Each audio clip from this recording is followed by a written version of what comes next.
Encore une fois, bonjour frères et sœurs. Dans ce moment où nous pouvons être ensemble pour progresser dans notre connaissance de la parole de Dieu. Et comme on a vu jusqu'à date, l'importance d'être une église pour notre temps.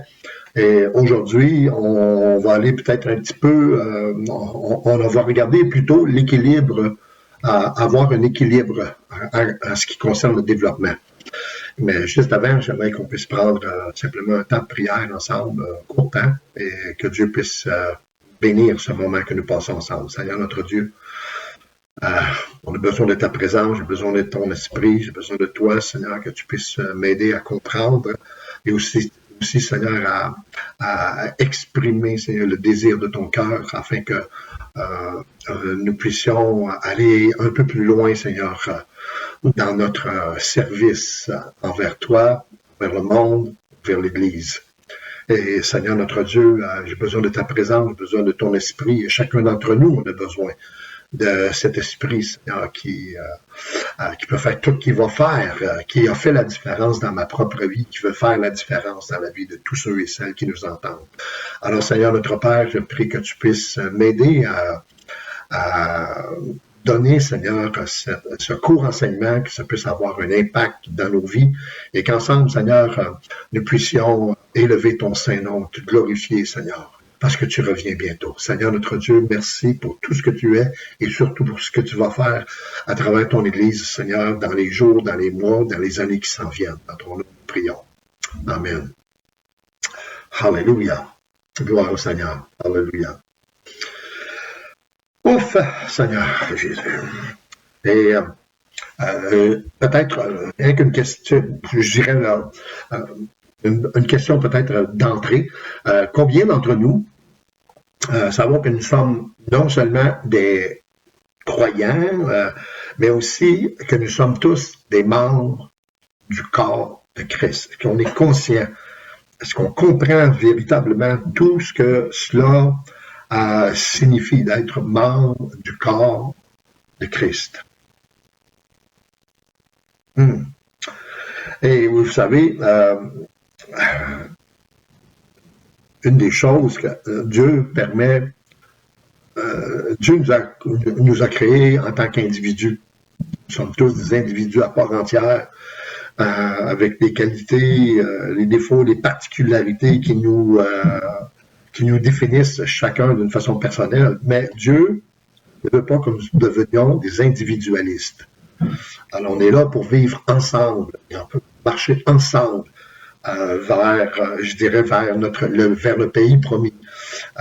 Moïse n'est pas entré seul dans la terre promise, mais il est entré avec tout le peuple. Dieu voulait que tous ensemble puissent entrer dans le pays promis, et c'est ainsi aussi pour l'Église. Alors, la Bible nous démontre clairement que nous sommes, en fin de compte, tous membres du corps de Christ. Et ça, c'est merveilleux. Alors, on veut parler naturellement de l'établissement de l'Église. Comment établir l'Église? Qu'est-ce qu'on peut faire pour établir et devenir surtout une Église pour notre époque? Est-ce qu'il y a une formule particulière pour être une Église actuelle? Moi, je crois que la parole de Dieu est ce qui va nous donner tout ce dont nous avons besoin pour être une Église pour notre temps. Parce que la parole de Dieu, elle est pour tous les temps. Elle était pour le temps des apôtres, mais elle est également pour notre temps. Où est-ce que nous en sommes aujourd'hui? Et comme départ, j'aimerais que nous puissions aller ensemble dans l'Épître aux Éphésiens, chapitre 4, le verset 16, que j'aimerais que nous puissions lire ensemble. Il dit ceci. C'est de lui et grâce à tous les liens de son assistance que tout le corps, bien coordonné et formant un solide assemblage, tire son accroissement selon la force qui convient à chacune de ses parties et s'édifie lui-même dans l'amour. Amen. Amen, j'aime ça. Mais écoutez, juste avant d'aller un peu plus loin, j'aimerais qu'on se ramène, vous vous souvenez, dans les dernières leçons, on avait dit que Jésus est fils de Dieu.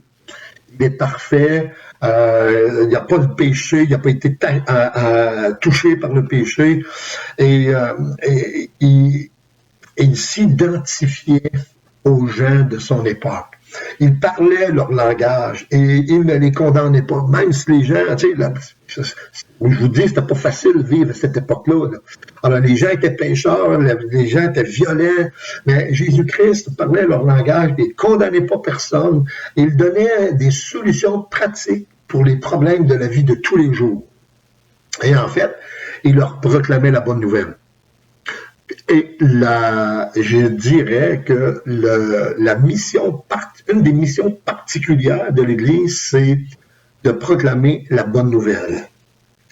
Allez, faites de toutes les nations des disciples. Et comment faire des disciples en leur proclamant la bonne nouvelle? Le but de l'Église, c'est d'avoir un impact sur le peuple et d'attirer le peuple à Jésus-Christ.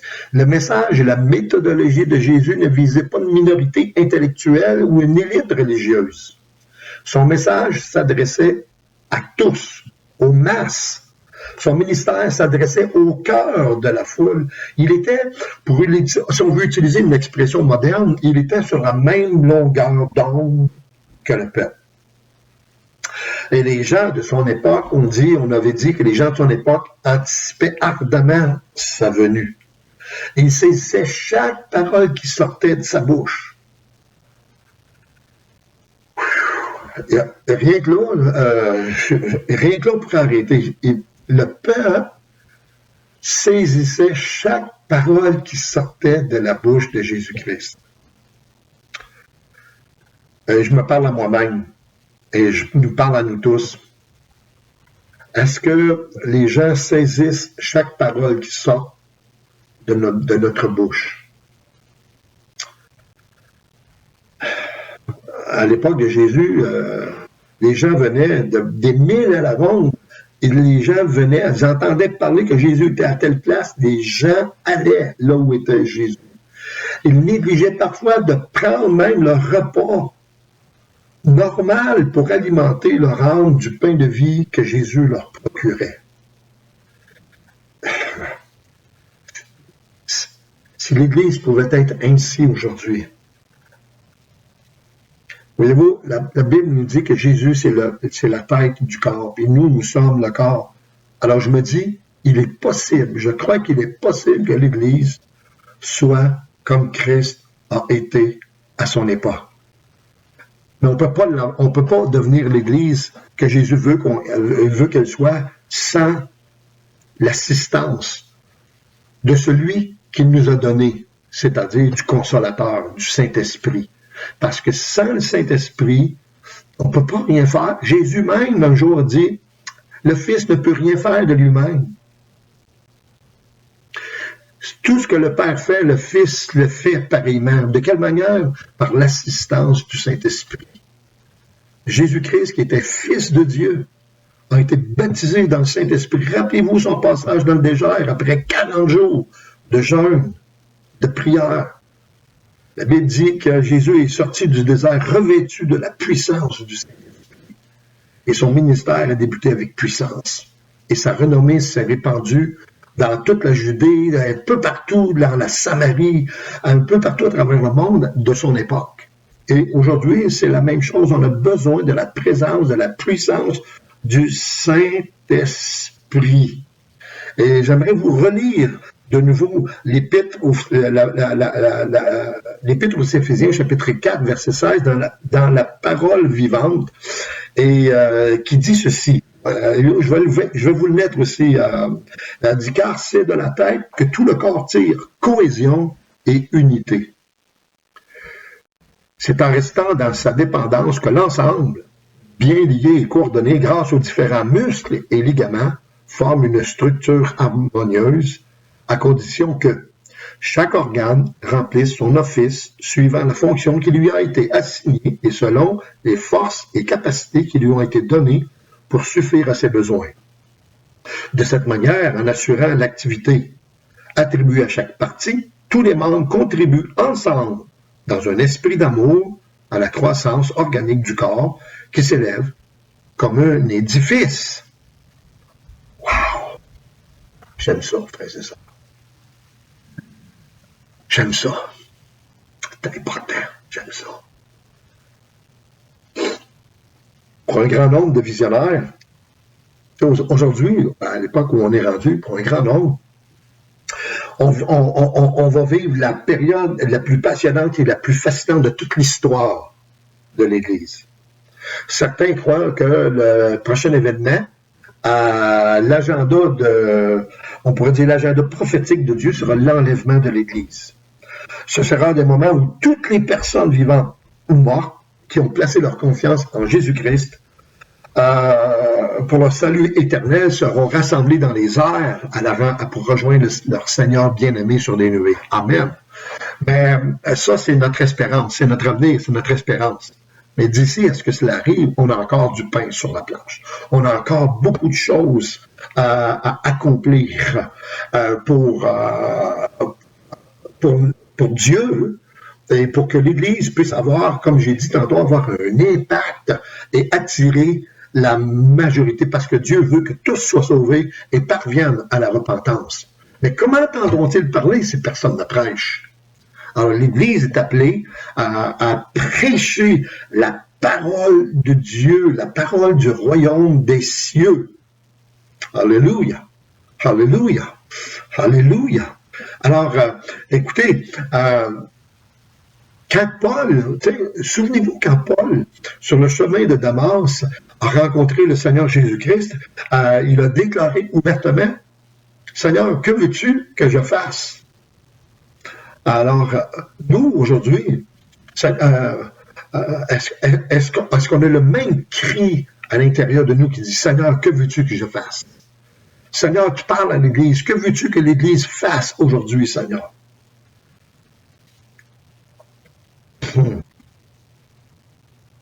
Pourquoi?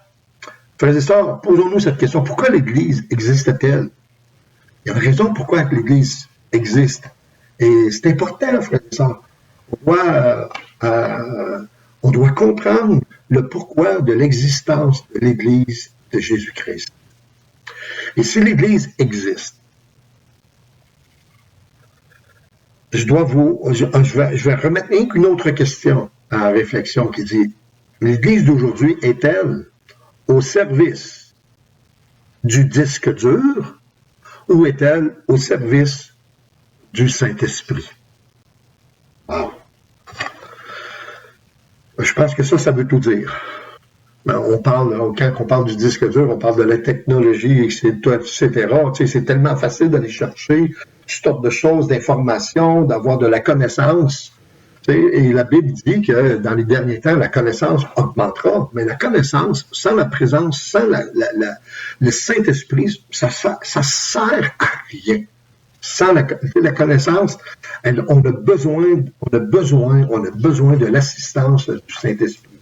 Et preuve, je dirais le plus grand argument de preuve par rapport à ça, c'est que Jésus-Christ lui-même a été revêtu du Saint-Esprit pour accomplir son ministère d'annoncer les paroles du royaume de Dieu. Alors, frères et sœurs, aujourd'hui, on a besoin du Seigneur Jésus-Christ, mais on a besoin aussi du Saint-Esprit de Dieu, frères et sœurs. Alléluia!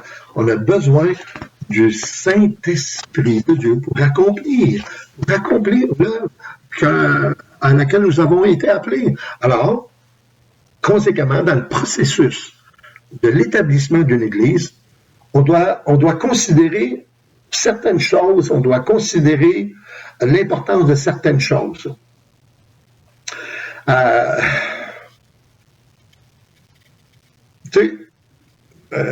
Il faut comprendre que dans la parole de Dieu, l'établissement et l'implantation de l'Église a une connotation agricole qui met l'emphase sur le labourage, sur la semence, sur l'arrosage, sur la récolte, sur la moisson et sur la conservation.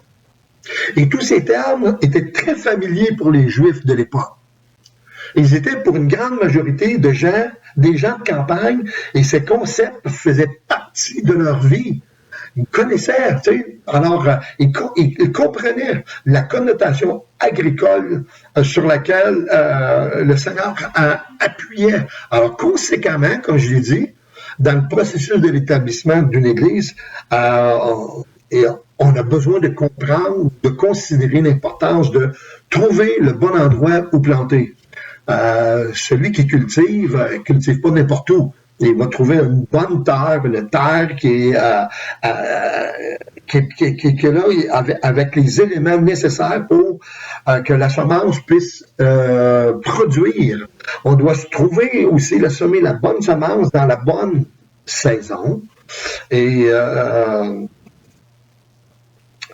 frères et sœurs, on doit préparer la terre avant de planter en enlevant les roches et les obstacles. On doit défricher la terre. On doit semer la bonne semence dans la bonne terre. Puis on doit semer dans un sol qui a été arrosé par les pluies saisonnières.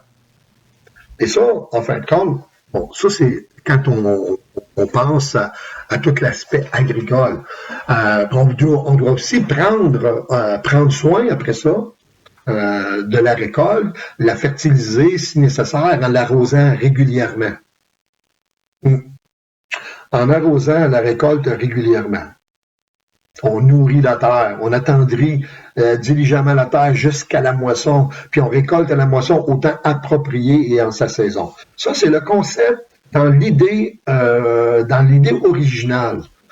Alors, l'idée encourageante derrière le concept de l'établissement de l'Église c'est la certitude d'une moisson. C'est certain qu'il y aura une moisson. Et dans les temps que nous vivons aujourd'hui, on a tous l'impression que oui, il y a des moments difficiles, c'est pas facile, la pandémie qui nous frappe, mais je peux vous dire qu'à travers, tu sais, la Bible dit que dans les derniers temps, il y aura des moments, il y aura des jours difficiles, il y aura des temps difficiles. Mais la Bible parle aussi qu'il y aura une moisson, une grande moisson, une moisson d'âme. Et c'est là, moi, que je veux insister. C'est une certitude, c'est un principe, c'est un processus que Dieu a initié depuis tout le début de la création. Dieu veut que tous soient sauvés et qu'ils parviennent à la repentance. Dans le livre de la Genèse, chapitre 8, verset 22, ça dit: tant que la terre subsistera, les semailles et la moisson, le froid et la chaleur, l'été et l'hiver, le jour et la nuit ne cesseront point. Voilà. Et dans une autre version, on pourrait le lire de cette manière qui dit: tant que la terre durera, on sèmera et on récoltera. Voilà. On va continuer, frères et sœurs, tant et aussi longtemps. Tant que le Seigneur Jésus-Christ ne sera pas revenu pour venir chercher son Église, eh bien, la terre, on va semer puis on va récolter. Il va faire encore froid, mais il va faire encore chaud. Il va y avoir des mauvaises saisons, mais il y aura encore de belles saisons. Il fera jour, il fera nuit, ce sera toujours ainsi. Mais je crois que le meilleur est pour nous. Je pense qu'on s'en va vers une grande moisson d'âme, celle de la fin des temps. Et David a déclaré dans le psaume 126, verset 6, il dit ceci: le paysan s'en va, il s'en va en pleurant, chargé du sac de graines. Il revient en chantant, chargé de sa récolte. J'aime ça. J'aime vraiment ça. Le paysan s'en va. Tu sais, des fois, c'est pas facile.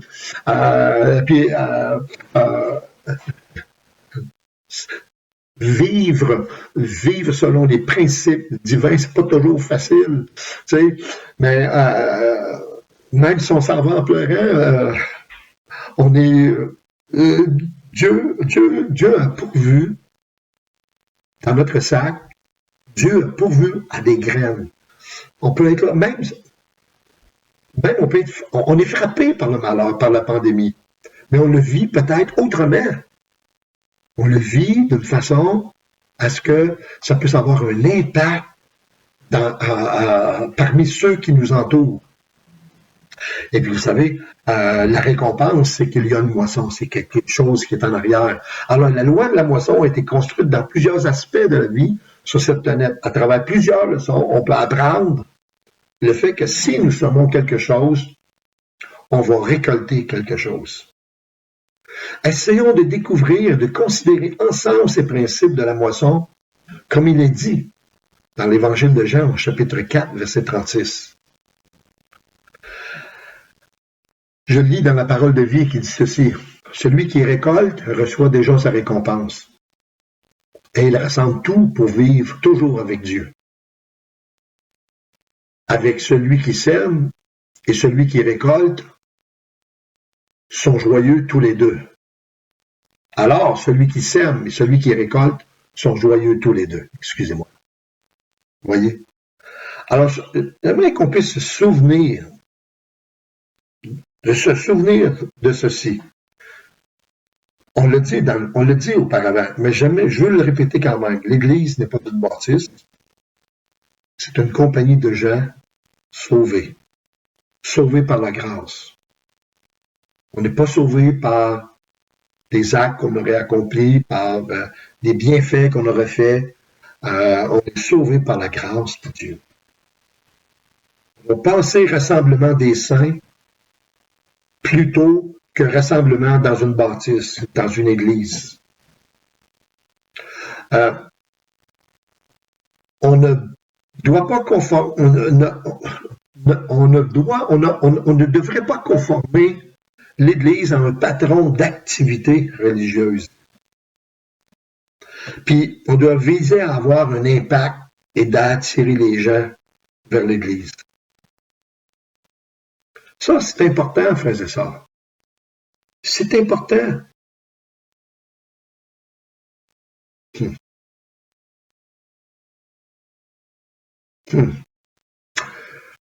Wow. L'Église. Alors, ensemble, ces différents enseignements sur l'établissement d'une Église pour être à notre époque dépendent de notre connaissance. On doit obtenir, on doit désirer, on doit vouloir la connaissance. Le monde dans lequel on vit se caractérise de plus en plus par le rejet de tout ce qui est absolu. Et quand il n'y a pas de source, d'autorité pour établir des normes absolues, alors tout est permis. Alors aujourd'hui, on sait que tout est permis. Mais pour nous, chrétiens, du 21e siècle, on a un absolu. Et il y a un absolu qui existe. Et cet absolu, c'est la parole de Dieu. C'est elle qui établit ce qui est absolu, et c'est sur ce fondement que repose toute vérité au sujet de Dieu et toutes les normes de foi et de conduite. La parole de Dieu. La foi vient de ce qu'on entend vient de la parole de Dieu. Et la connaissance de ces vérités est la base d'une bonne conduite et d'un bon jugement. Tu sais, qu'est-ce que Dieu pense de ma situation? Comment réagirait? Que ferait Dieu à ma place? Que ferait Jésus à ma place? Ce sont des questions qu'on pourrait se poser parce qu'elles sont en accord avec la parole. Il est donc indispensable que le chrétien connaisse la vérité révélée par Dieu. Comme Paul disait, pour moi, vivre, c'est Christ. Vivre, c'est Christ. Amen. Dans l'Évangile de Jean, nous pouvons lire quelque chose de très intéressant concernant Christ, dans Jean chapitre 7, verset 17, qui dit, Jésus leur répondit, ma doctrine n'est pas de moi, mais de celui qui m'a envoyé. Et si quelqu'un veut faire sa volonté, il connaîtra si ma doctrine est de Dieu ou si je parle de mon propre chef. En fait, Jésus nous dit d'une certaine manière que la clé du succès pour une vie chrétienne heureuse et épanouie, c'est de laisser la connaissance de la parole de Dieu contrôler nos pensées. La connaissance de la parole de Dieu contrôler nos pensées. Et mieux nous la connaîtrons, mieux évoluera notre vie spirituelle. Wow! J'aimerais terminer avec ceci. Je ne veux pas de réponse, mais peut-être que ça pourrait être un excellent exercice pour vous. Est-ce que vous pouvez nommer 3 choses qui attireraient les gens à l'Église? Prenez un bout de papier, écrivez la question et écrivez vos réponses. Puis, après avoir répondu à cette question-là, donnez 3 principes concernant une moisson naturelle. Qu'est-ce qu'on a besoin pour une moisson? 3 choses. Et vous savez, tout ça peut faire... La connaissance de la parole de Dieu peut faire toute la différence. Mais n'oubliez pas, la connaissance sans la dépendance du Saint-Esprit n'aboutira à rien. Il faut que la connaissance dépende du Saint-Esprit. C'est un principe, un concept qui est d'une importance capitale. Frères et sœurs, j'espère simplement que ce court moment ensemble puisse vous encourager et vous aider à aller un peu plus loin dans votre compréhension et ici dans votre vouloir de faire de l'Église, vie d'espoir, une Église pour son époque. Que Dieu vous garde, que Dieu vous bénisse. Merci encore. Amen.